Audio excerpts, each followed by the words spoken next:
and it really becomes important. Previously they went by the cardiograms, and now we've got tests that are which tell the doctor much more whether the heart is actually involved, etc., etc., etc. So let's take a look at these tests. So the significance is the diagnostic tests in cardiology are methods of identifying heart conditions associated with healthy people versus unhealthy. So the pathological heart versus a normal heart. History, it starts from there. Obtaining the history, medical history is important. We usually, when the patient comes, and usually when he has a chest pain, he comes into the emergency room. So you're the intern and the nurses, and they take down what is the history, what is happening. Or he or she describes that this is my chest pain, I'm feeling breathless, I'm feeling this, I'm feeling that. So yet heart problems are often they may produce no symptoms until the very advanced stage. And many symptoms such as palpitation and sensations of extra or missing heartbeats correlate poorly with relative heart health versus disease. All right? I think you all know the meaning of what is palpitation. You feel the heart beating very, very fast. It palpates, and there are problems. And then there are heartbeats, and there are some people I know born with missing heartbeats, and they're absolutely normal. Hence, a history alone is rarely sufficient to diagnose a heart condition. So we are using these cardiac biomarkers for it. Cardiac biomarkers are substances that are released into the bloodstream when the heart is damaged. Measurements of these biomarkers is used to help diagnose, evaluate, and monitor patients with suspected acute coronary syndrome, ACS. The symptoms of ACS include chest pain,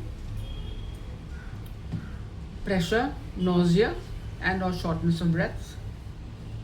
These symptoms are associated with heart attacks and angina, which is a sort of insufficiency, but may also be seen with non-heart related conditions.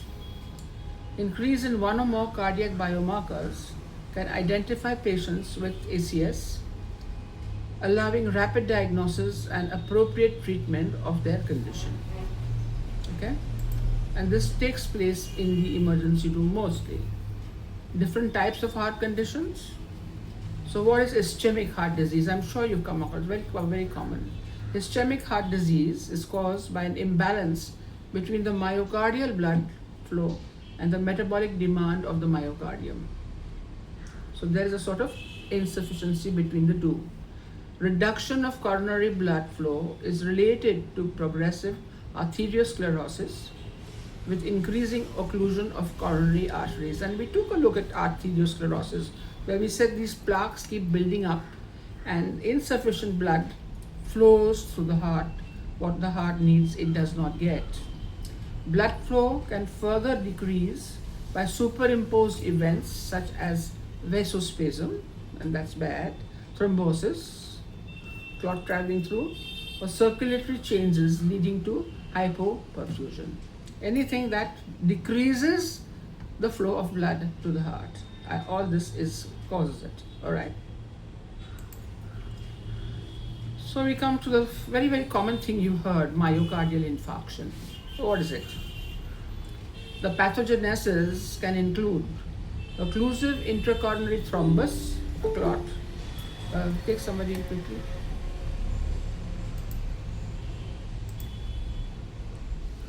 Shanti Naik. Good afternoon, ma'am. Good afternoon, sorry. Yeah, we just started. So we're starting off with the question says, what is myocardial infarction? And guys, we're very, very privileged to have Shanti with us. And I'm sure she's going to add a lot to this lecture because she's an expert with these markers and more. All right. So we said occlusive intracoronary thrombus. A thrombus is a clot, right? Overlaying and plaque causing 75% of myocardial infarctions, with superficial plaque erosion present in the remaining 25%. Vasospasm You may have heard of this word. With or without coronary arteriosclerosis and possible association with platelet aggregation. So now see the platelets, the coagulation pathologies involved. Emboli, from left-sided pleural thrombosis, vegetative endocarditis, or paradoxic emboli from the right side of the heart through a patient foramen ovale. In 2000, the European Society of Cardiology and the American College of Cardiology consensus group redefined myocardial infarction, the definition being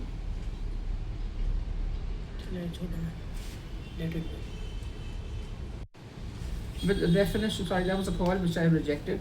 Redefined myocardial infarction with the definition being based on myocyte necrosis as determined by troponins. So these words are clear. Myocyte necrosis, a deadening of tissue. Alright. So laboratory diagnosis, you've seen this guy holding on to his chest or heart. It's a very common picture. A number of laboratory biomarkers for myocardial injury are available. None is completely sensitive and specific for myocardial infarction, particularly in the hours following onset of symptoms. Timing is important and our correlation with the patient's symptoms. Electrocardiograms and angiographic studies are needed or can be performed. The following biomarkers have been described in association with acute myocardial infarction. Alright? So I think the first very common test which we had once upon a time was the CKA. It's a simple and inexpensive test that readily available using many laboratory instruments. However, an elevation in total CK is not specific for myocardial injury. Because most CK is located in the skeletal muscle and elevation are possible only a variety of non-cardiac conditions. So you've got the different isoenzymes of CKs. The one is CKMB, which belongs to the heart. Then you have the brain and you have the muscle. All right. So the CKMB is what would be important. All right. So creatinine kinase can further be subdivided into three isoenzymes, like I just told you, MB, and BB. So you've got muscle, MB, and BB is the brain. The fraction is present in both cardiac and skeletal muscle, but the MB fraction is much more specific for cardiac muscle. So keep that in mind.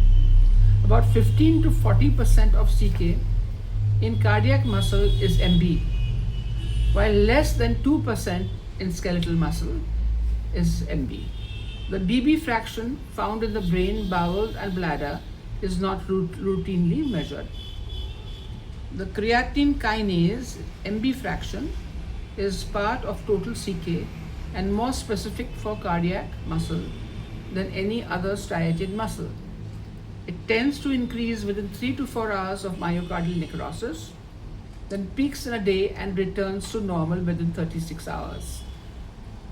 It is less sensitive than the troponins. The CKMB is also useful for diagnosis of reinfarction. Yeah, this is where it comes into play. Chest pain occurs again after some time. This becomes important, reinfarction. Or extensive of an MI begins because it begins to fall after a day. So subsequently elevations are indicative of another event. So CKMB is also useful for diagnosis for reinfarction or extensive of an MI extension should be extension of the MI because it begins to fall after a day. So subsequent elevations are indicative of another event.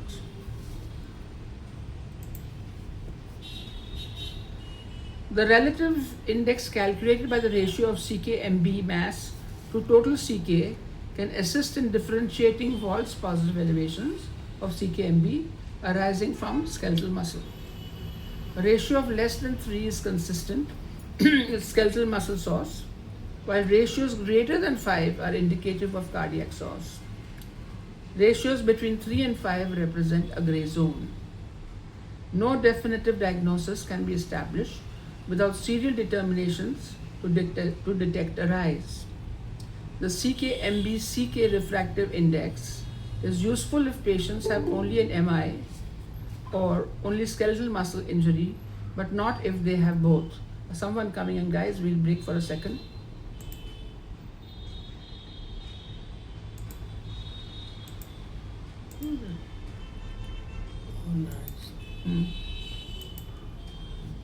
Okay, Nazneen, we've already started. Please hurry up.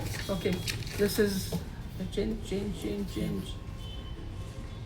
Good afternoon, everybody. Good Yes, afternoon. yes, we're Sorry late for as the- usual. Late as usual. All right, so these are the isoenzymes of CPK, as you can see. So electrophoresis and chromatography methods are used. Okay, so we come to the troponins, which are used very, very routinely now. So TROP-I and T are structural components of cardiac muscle. They are released into the bloodstream with myocardial injury. Keep this in mind, very clear. They are highly specific for myocardial injury, more so than CK-MB, and help to exclude elevations of CK with skeletal muscle trauma. Troponins will begin to increase following MI within 3 to 12 hours, about the same time frame as CK-MB. However, the rate of rise for early infarction may not be as dramatic as CK-MB. Anything? Somebody's saying something? All right. No, just come back. So take a look at the picture. So you've got a TROP-I, you've got TROP-C, you've got troponin T, and this is the structure in the muscle. All right.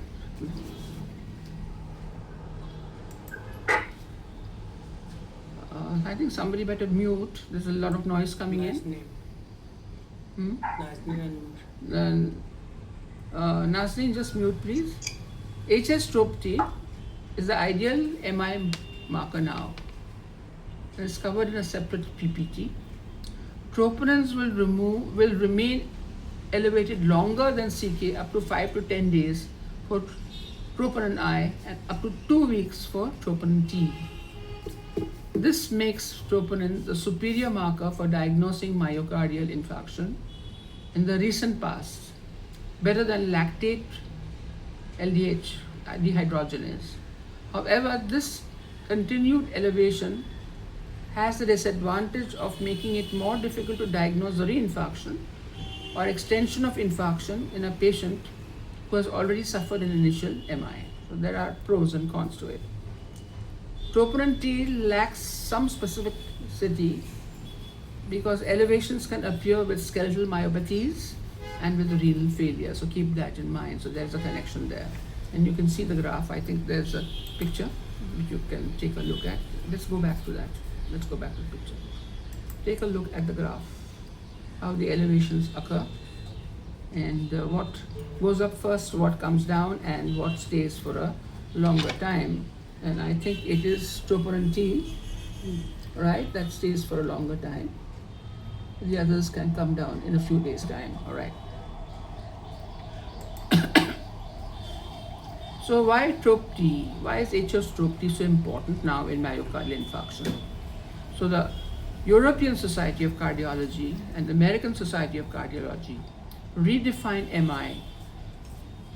Other expert committees published companion documents wherein patients with no ST segment elevation at ECG but with ischemic symptoms, a positive cardiac troponin result identifies patient who has non-ST segment elevations, myocardial infarction, non-STEMI, and STEMI as it's called, and could benefit from aggressive medical therapy. Read this, please. Because we go by a lot of what the ECS and ACC tell us. And your We said as ST segment, I think you're all familiar that this is what comes in through your cardiograms. एक minute में.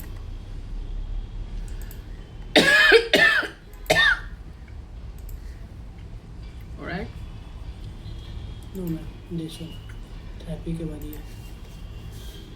All right. Now, what do they say? They say, according to ACC and SC, any elevated measurements of troponin above the 10% CV or 99th percentile upper reference limit in the appropriate clinical setting is defined as an MI.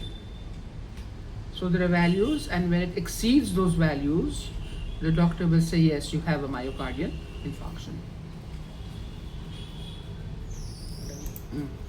All right, so this is one of those algorithms that we've defined, and again they've been redefined. So a rapid early rule and AMI with high sensitivity cardiotroponin. So here you have acute chest pain.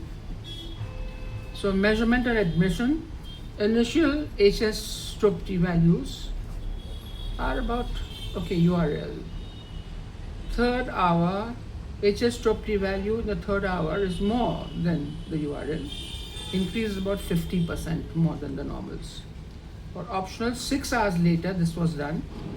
Value in the 6th hour is greater, and increase is about 50% or more. On the other side, you've got initial HS stroke T value equal to URL. Then the third hour, you got HS stroke T value at third hour, increased 20% of initial value.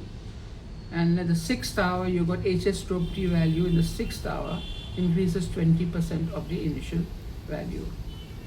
So this could be, as you can see, third hour, between third and 6th hour, you can prove that this could be a, doctor said, myocardial necrosis. It may lead to an evidence of ischemia and then myocardial infarction. All right, just look at these algorithms. These tables are there for the cardiologist to follow, and we do too. Things have changed now, by the way. All right. New guidelines, the 3R test. This has also changed, let me tell you that. Timing of high sensitivity cardiac troponin measurements in serial testing. At least 2 measurements of HS stroke T to verify a kinetic pattern are required to comply with the universal definition of myocardial infarction. According to recent guidelines for the management of acute coronary symptoms, blood samples should be obtained at the time of presentation, again at the third hour of admission, using the same assays. There's a recent evidence suggesting that patients with AMI can be reliably identified within 3 hours after admission. You can see that algorithm that we had. Up to 100% sensitivity and up to 100% negative predictive values using HS stroke T assay, indicating that observation time may be reduced to rule out AMI. So looking at these, your doctors may decide very quickly whether to admit him into ICU or not. Further, blood sampling in patients with suspicion of AMI should be performed on admission and 3 hours later. Measurement of HS stroke T should be repeated 6 hours after admission in patients of whom the 3-hour values are unchanged, but in whom the clinical suspicion of AMI is still high. Cardiac troponin is a marker for myocardial necrosis and not a specific marker for AMI.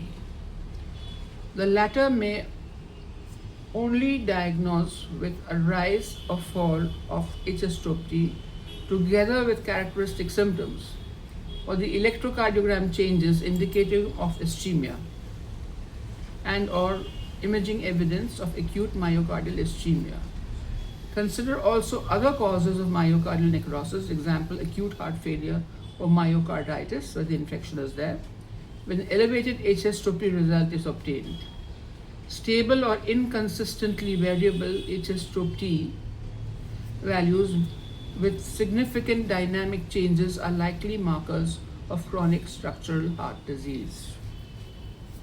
This, of course, is for you to know a little bit, and your cardiologist follows this, whether the patient is to be put in ICU or after some time go home. I think you all know that hospital care in America is very, very expensive, and you know they have problems with their insurances. ACEP recommends 3 different setting strategies for ruling out non-STEMI in the ED. One strategy is to use a single negative CKMB, TROP-I and TROP-T measurement 8 to 12 hours after symptoms onset. Another strategy is to use negative myoglobin in conjunction with a negative CKMB mass or negative TROP-I measurement at baseline at 90 minutes in the patient presenting less than 8 hours after symptoms onset. A third approach is to use negative 2R delta CKMB in conjunction with a negative 2R delta TROP-I in patients presenting less than 8 hours after symptom onset. Note that ACEP does not specify whether to use the 99th percentile cutoff, the 10% cutoff, or WHO acute myocardial cutoffs of troponin. So the various parameters that your cardiologist may follow. So the other marker is myoglobin. It's a protein found in skeletal and cardiac muscle which binds oxygen. It is a very sensitive indicator of muscle injury. However, it is not specific for cardiac muscle and can be elevated in any form of skeletal muscle injury. The rise in myoglobin can help to determine the size of infarction.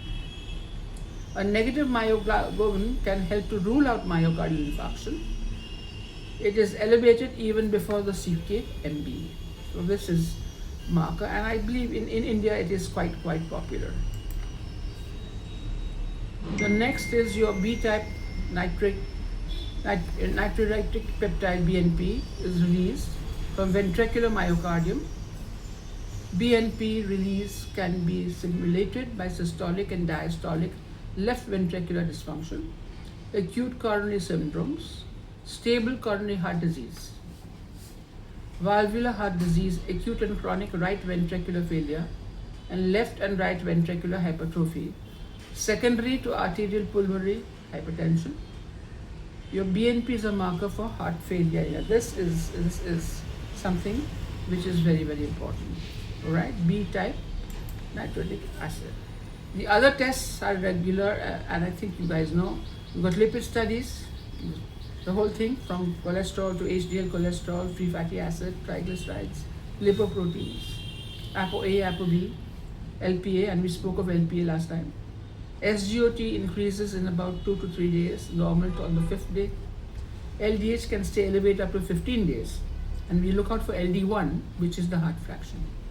Sugar, high diabetes at risk, especially with high HbA1c. CBC and ESR, elevated ESR can be significant if there is an injury or infarction somewhere. Electrolytes, increased potassium is significant. ABG's abnormality in any fraction, your blood gases, is important. Homocysteine, B12, there's a relationship, you know, that high homocysteine and low vitamin B12 may show risk. And you have the graph on top. Can you bring it down a little bit? You can see it. Isko niche karo na. इसको नहीं ma'am यहाँ से All right, so you can see how, here you go. You can see the first fraction to go up is myoglobin coming down to normal in a few hours. And you've got LDH will stay put for about 15 days. And you've got the relationship between troponin I and troponin T also, and CKMB. So what is homocysteine and what is the elevated level indicative of? Homocysteine is an amino acid which is produced by the body usually as a byproduct of consuming meat. Amino acids are naturally made products which are building blocks all proteins in the body. I think you know that. Elevated levels of homocysteine more than 10 microgram per liter in blood may be associated with arteriosclerosis, as well as increased risk of heart attacks, strokes, blood clot formation, and possibly Alzheimer's disease. In 1969, Dr. Kilmer actually reported that children born with genetic disorder called homocysteinuria, which causes the homocysteine levels to be very high, sometimes died at a very young age with advanced arteriosclerosis in the arteries. In 1990, the importance of homocysteine in heart disease and stroke was also appreciated. So, click that under your belt, that one more marker that can be used. Come on. Yeah, come on. So, here we go. The other more common and less severe type of elevated homocysteine levels may be caused by nutritional deficiencies in folate, vitamin B6, B12, chronic long-term kidney diseases, and cigarette smoking. These vitamins are essential in the breakdown of homocysteine. In some studies, lower levels of these vitamins, usually folate, have been demonstrated in patients and people with elevated homocysteine levels. On the other hand, other studies have suggested that adequate intake of folate, vitamin B6, vitamin B12 have resulted in lowering of the homocysteine level. So your vitamin intake becomes important. Here we go. Comparison of CPKMB, SGOT and LDH in cases of myocardial infarction. Quick first to rise and come down quickly is then you got your SGOT and you got your LDH.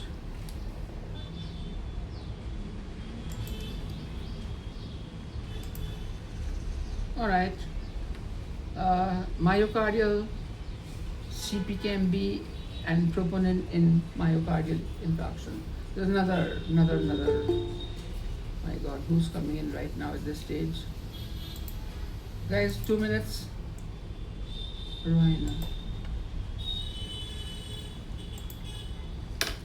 Okay, so again there's a comparison where you've got your TOP-T coming up very fast, staying for a fair amount of time, followed by CPKMB and myoglobin. And you've got the MB isomers, all right, in ischemia, all right. Oh, this is another test called, I know it's not very popular here, but it is done. Glycogen phosphorylase isoenzyme, BB. So, glycogen phosphorylase isoenzyme BB, abbreviated GPBB, is an isoenzyme of glycogen phosphorylase. This isoform of the enzyme exists in cardiac and brain tissue. The enzyme is one of the old new cardiac markers which can be discussed to improve early diagnosis of acute coronary syndrome. A rapid rise in blood levels can be seen in myocardial infarction and unstable angina. Other enzymes related to glycogen phosphorylase are abbreviated as GPLL, liver, and GPMM, muscle. This is something new, and like I said, it's an old new enzyme. So this is the way it works, a comparison of GPBB, myoglobin, CKMB, and TOP-T. You can see what goes up and what comes down. So your GPBB comes up very fast and comes down. The gray one is myoglobin, follow the gray pattern. The blackish one is your MB, and the gray blue one is your TOP-T. So TOP-T is quite significant in its elevations. You'll want to see it for some time. You have it on your marker. All right. Another thing is, another important marker, in a way, is C-reactive protein, CRP. It's an acute phase protein elevated when inflammation is present. Since inflammation is part of the atheroma in formation, then CRP may reflect the extent of arteriomatous plaque formation and predict risk for acute coronary events. However, CRP lacks specificity for vascular events. Therefore, HS-TOP-T is more sensitive indicator of heart functions. So you keep this in mind. High sensitivity CRP. Troponins, why are they preferred over CPMB? We come back to it again. Test sensitivity and specificity approximately peak. You'll see it. Troponin test the most sensitive and specific test for myocardial damage because it has increased specificity compared to CKMB. Troponin is a superior marker for myocardial injury. 12 hours, troponin is released during MI from the cystoscopic pool of myocytes. Its subsequent release is prolonged with degradation of actin and myosin filaments. Differential diagnosis of troponin elevated includes acute infarction, severe pulmonary embolism causing acute high heart overload, heart failure, and myocarditis. Troponins can also calculate infarct size, but the peak must be measured in the third day, released in 2 to 4 hours, and persist for up to 7 days. This is just a little bit that your doctor follows, and for you to know. So this is uses of troponins and other cardiac biomarkers varies considerably.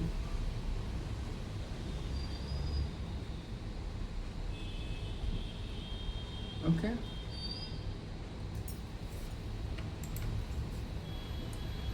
So creatinine kinase test is relatively specific when skeletal muscle damage is not present.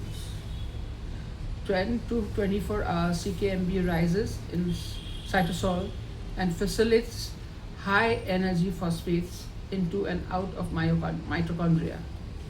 It is distributed in a large number of tissues, even in the skeletal muscle. Since it has short duration, it cannot be used for late diagnosis of acute MI, but can be used to suggest infarction extension if levels rise again. It's usually back to normal within 2 to 3 days, so it becomes a good marker for reinfarction, in short. Take this number. All right. So LDH was an enzyme which we use very frequently over the years, but not now. Lactate dehydrogenase catalyzes the conversion of pyruvate to lactase. LD1 isoenzyme is normally found in the heart muscle. This is what we look for. There are 5 isoenzymes. We go with LD1. LD2 is found predominantly in the bloodstream. High LD1 level to LD2 suggests myocardial infarction. Keep that in mind. It's a simple test. LDH levels are also high in tissue breakdowns or hemolysis. It can mean cancer, meningitis, encephalitis, or HIV. This usually is back to normal in 10 to 14 days. LD, all right. SGOT and AST, this was first used. It is not specific for heart damage and is also one of the liver function tests, as you know, you're quite familiar with it. And we spoke of myoglobin is unfortunately used less than the other markers. Myoglobin is the primary oxygen carrying pigment of muscle tissue. It is high when muscle tissue is damaged, but it lacks specificity. It has the advantage of responding very rapidly, rising and falling earlier than CKMB portions. It should be used in conjunction with the troponins. This combination of markers that you can use. It has also been used in issuing perfusion after thrombolysis. Now that is a different thing. We won't get into the coagulation studies right now. All right. Now this was something that I picked up some time back and I find it quite interesting. The observed increase in free fatty acid unbound to albumin. Free fatty acid unbound to albumin in the blood with acute myocardial ischemia has recently been evaluated for the identification of cardiac injury. IM is your ischemia modified albumin and ACB is albumin cobalt binding. So this is something interesting. So we said IMA can be detected via albumin cobalt binding test. A limited availability FD is available FDA approved. Myocardial ischemia alters the N-terminal of the albumin, reducing the ability of cobalt to bind to albumin. और मैं IMA measures ischemia in the blood vessels and thus returns result in minutes rather than traditional markers of necrosis that takes hours. ACB test has low specificity, therefore generating high number of false positives, and must be used in conjunction with the typical acute approaches such as ECG and physical exam. Additional studies are required. It's something new, I thought I would just put it in for your interest. इतना तो सही है 37. 37 Alright, BNP. This is increased in patients with heart failure. It has been approved as the marker for acute congestive heart failure. Patients with less than 80 have much higher rate of symptoms-free survival within a year.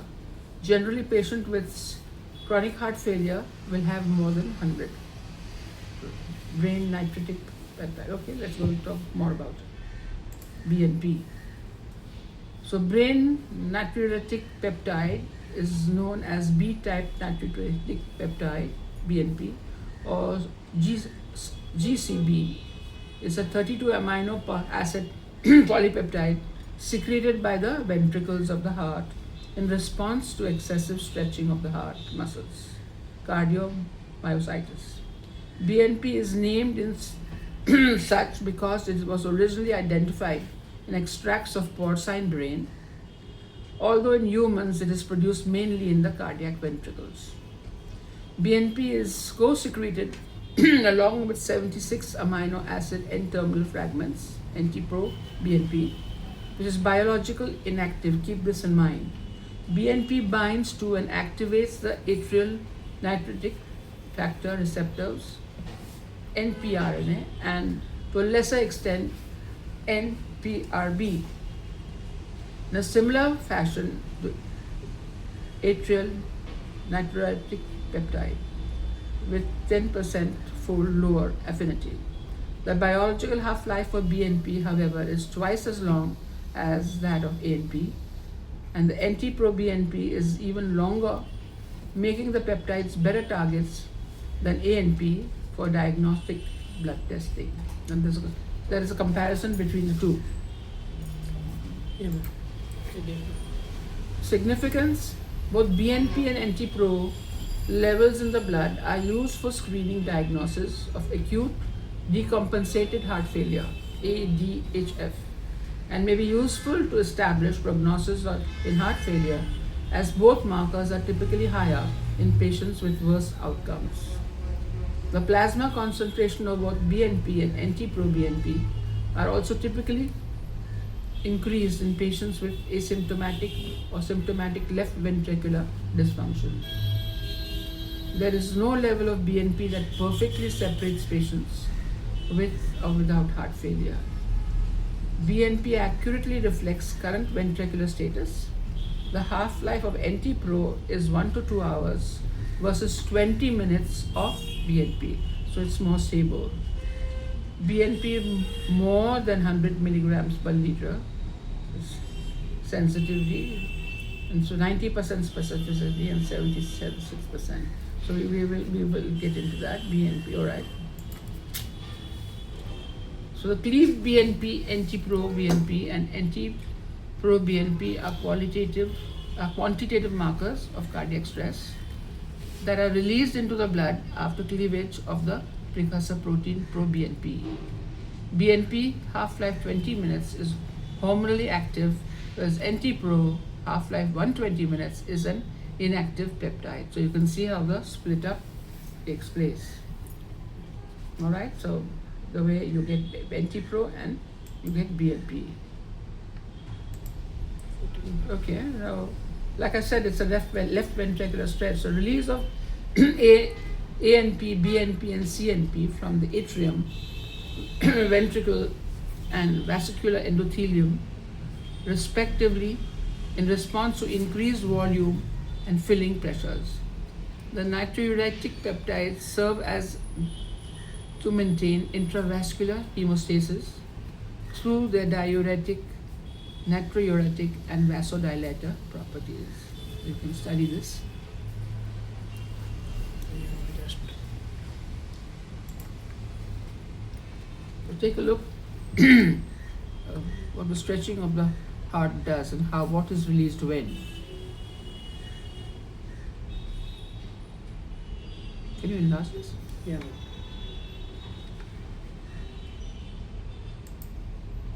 Or A little more.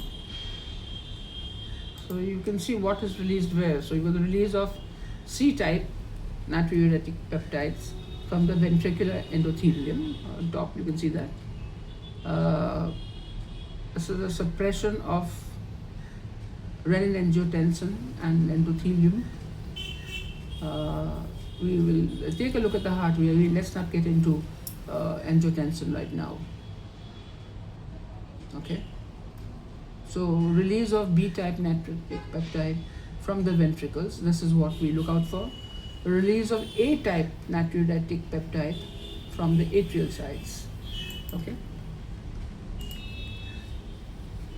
How NT-proBNP is secreted. The expression of BNP peptide is significantly increased in patients with heart failure. BNP is a 32 amino polypeptide secreted primarily by the left ventricle when the heart is unable to pump blood efficiently in case of heart failure. Just keep this in mind. At the time of release, inactive NT-proBNP is cleaved from the precursor peptide proBNP and is so called in quantities directly proportional to its biologically active component BNP and in close correlation with the severity of heart failure. So you can see what the heart systems are involved. Advantage NT-pro. Plasma concentrations of both BNP and NT-pro are significantly increased in patients with asymptomatic and symptomatic left ventricular dysfunction.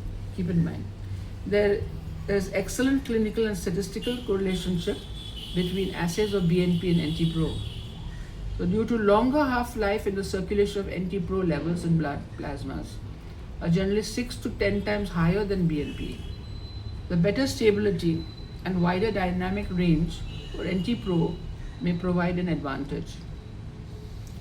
In this context, there are reports that compared with BNP, NT-pro provides a better accuracy of mild heart failure and is superior in detecting non-systolic heart failure with preserved left ventricular ejection fractions.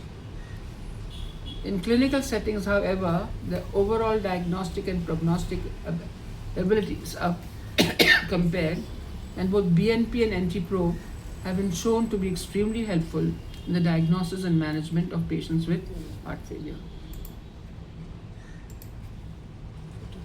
45. The other advantage is that general population of dyspnea, plasma proBNP concentrations are increased in left ventricular dilation, hypertrophy, systolic dysfunctions, or diastolic dysfunction, but are unaffected by the pulmonary dysfunction. Now, this is by the College of American Cardiology. This saves unnecessary hospitalization and echo and cardio tests because all these are extra in the US. This is GPBB, which we've spoken about. We will go further from this. फिर से वापस ना आगे जाओ. आगे So, in 2010, research in the Baylor College of Medicine revealed that using diagnostic nanochips and a swab of the cheek, cardiac biomarker readings from saliva with ECG readings, determine within minutes whether someone is likely to have a heart attack. So, you have all the new funda things now. Now, there's another interesting thing that I have studied and have brought it up. Simple WBC can be used as a biomarker. There's a question. Other biochemical parameters reflecting inflammatory response, such as classical white blood cell count and other more complicated and expensive biometers of platelet, monocyte, macrophage, and polymorphonuclear neutrophil activation have been proposed. Increase in WBC have been associated with adverse clinical outcomes and a high mortality rate in the setting of ACS. With simplicity and widespread availability, it could represent a very attractive marker for risk stratification in ACS. However, further research should be performed to determine if WBC could be used for targeting specific therapies. This is something interesting. You've got a CD4 ligand. It's a trimeric transmembrane protein present in platelets, and together with its CD40 is an important contributor to inflammatory process that leads to coronary thrombosis. After platelet stimulation, CD40 is rapidly translocated to the surface and then cleaved, generating a soluble fragment, CD4 ligand, and you got a part of it having prothrombotic activity. Recent papers provided important information about the clinical relevance of SCD40L and ACS patients. Elevation of SCD40L indicates an increased risk of cardiac events during 6 months of follow-up. Furthermore, if patients who are negative for myocardial necrosis, as assessed by the cardiac troponin, SCD40L seems to identify a further subgroup at increased cardiac risk, suggesting that measurements of SCD40L may have additive benefits if combined with the current biochemical standards of MI. Interesting, isn't it? The other markers, so monocyte chemoattractant protein 1, MCP1, is a chemokine responsible for the recruitment of monocytes to sites of inflammation that appear to play a critical role in the promotion of plaque instability. Pregnancy-associated plasma protein A, Papa A, is potentially pro-atherosclerotic molecule. Bales and James et al. Showed the presence of Papa A in unstable plaques from patients who died suddenly of cardiac causes, and described increased Papa A concentrations in serum of patients with both unstable angina and acute MI. Papa A found in unstable plaques is conversely present as a homodimer, thus making it difficult to assay, and is a different subunit that should be found. That was found in the pregnancy. So something interesting. And I think that's the last slide.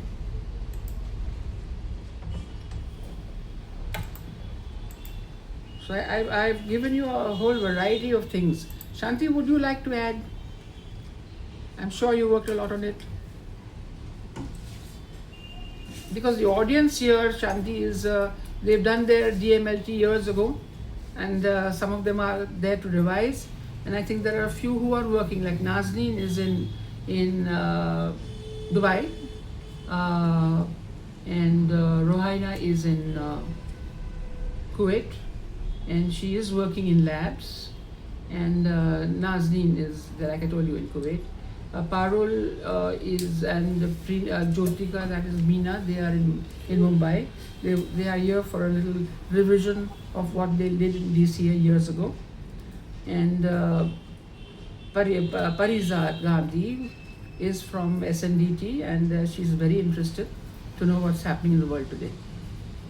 Okay. Actually, things have changed a lot, and we have moved away from what we were in our generation as students. True. First, we had only SDOT to do. Correct. To do SDOT, and then that gave way to CKMB, and CK and CKMB. But even now, CK and CKMB is not done so commonly because we have very high sensitive crops. Right. And troponin I, whether it should be troponin T, troponin I, it really doesn't matter because both are very good markers.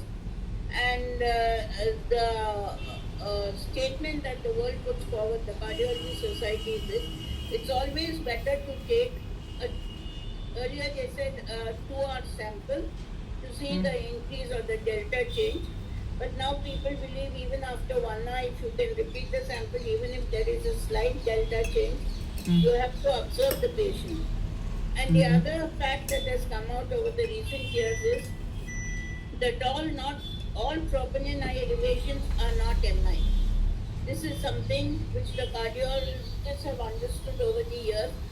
All elevated troponins are not MI. They can be there because of other cardiac issues which may be there because of the stretch of the myocardium. There may be myositis, that is infection. So for various reasons the troponins may raise, but of course in union with the ECG changes, whether it's non-STEMI or STEMI, those are very significant, and these can be used as markers at the 1-hour and 2-hour level, and also for monitoring. But as mentioned, CKNB is very good for after the angio is done for recatheterization sort of a thing. And but widely in practice it is not done because the cardiologists have so many things in their hands to check, not like before. So a single troponin and echo. In Western countries it's very difficult to get echoes and ultrasounds and all at any time, but in India echoes and all are very easily available in the wards everywhere, even in OPs. So the cardiologists don't rely so much except for the initial stage. Coming to NT-proBNP, definitely it's better marker, more stable than BNP, but actually both give you the same result when it is elevated. And we really don't do any of those higher recent enzymes or markers that ma'am has mentioned, because they are not practical, they are not automated, they are not available on platforms. We have to rely on ELISAs. That means we don't get the report immediately. Then it serves no purpose. And then looking at BNP in heart failure, NT-proBNP or BNP is very significant. And especially when it was COVID time and all, then there was a lot of debate on where the actual etiology lies. Along with D-dimers, it played a major role. But we do see a lot of heart failures, and the prognostication of heart failure can be by BNP. And coming to HSCRP, it is a marker. It is a marker for inflammation, because we believe that all atherosclerotic lesions are basically inflammation. And therefore, the HSCRP is useful in a screening test, but not in an acute phase. It doesn't serve any purpose. But as a workup of thrombosis, etc., we do these things. But eventually, mostly it is the echo, the ECG, the gold standard of the ECG, the troponin, and the BNP, which are major parameters to identify a severe cardiac event, whether it is an MI, and that these parameters can be elevated in other situations which affect the cardiac muscle, and therefore all elevated troponins, unless it is grossly elevated, is not an MI. If it is marginally elevated, mildly elevated, then they do look for other etiologies of cardiac dysfunction. The other important thing is nowadays we see a lot of grossly elevated troponins in thousands, which we never saw before, in gross thousands. And this could be because of macrotroponin, and therefore we would have to do it by a serial dilution by using PEG, that's PEG, polyethylene glycol, where we can remove any of the so-called interferences of antibodies, etc. But that is a laborious procedure, and we first issue the troponin that comes out from the automated, and then if the lab has the facility to really work whether it is macrotroponin or just troponin, it takes some time. Yes, this is what I have to say. Shanti, you mentioned the delta, the first half. I have a presentation. I told them what the first algorithm that I presented here. Yes, I have, because I think with Roche it became very popular, the 1 hour delta. Yes. I have a small presentation on that. But I just wanted them to introduce, to get familiar with certain names, Yes, because it happens in the family. And today, what you've told us is what is used in India today. What I've told them are very esoteric, high funda tests. Yes, yes. You know. So. Because all what the Westerners use is high funda for academics, for research, for pharma, promoting pharma companies, etc., etc. But in India, I think it's more practical because we have availability of ECO, ECG. In the Western countries, to get the ECO, you have to take an appointment date. It's very difficult, and I think we all know that. But in India, and the cardiology teaching and training is so good, they are able to pick up things. True. Yes, ma'am. Whatever is the basic we've done from India, we are able to pick up more, Yes. actually. And for CKMB, ma'am, we use this marker basically to see the reinfection. We basically to prevent the reinfection, the cardiologist will keep on studying the CKMB levels. Yeah. Troponin in the immediate level, because if you see the graph, 1 to 3 hours is the peak level of the troponin, then 12 to certain hours is the peak level of CKMB. So it also they are trying to study the skeletal muscle injury. Once they are through with it, then they will roll out what they have to put it on. Till that time they will keep on. For skeletal muscle injury, the CKMB, they will not. They are more reliable to prevent the infection, the recurrence of the infection. Yes. CKMB is a reliable marker for that, and troponin nowadays INTR Ross is coming up with very good instruments. Within seconds we can find out around 10 seconds or 90 seconds. 90 seconds we can find out what is the infection rate. So these are the things which are developing now. Actually, Roche used to have what is mass. CKMB mass. Yes. They used to have a mask. So that used to be very good, but it never really took off. They were just used for and it really never took off. Okay, guys. Shanti, thank you. I have that little clip that of the Delta. It's a small little presentation. Maybe the last lecture we'll push that in. And I think we are doing cancer markers next, huh? Yeah, ma'am. This generation people, they don't have much knowledge on the delta effect, the formation of the graph, the curve, why it is monitored, how much it should be monitored, 4 hours, 6 hours, like that, 12 hours. So anyways, that graph study and the rise and peak level of all the biomarkers, if they know, then it will be great to, give advisory also to the client, give advisory to the patient also. And sometimes yes, we are talking to the cardiologist also for advice.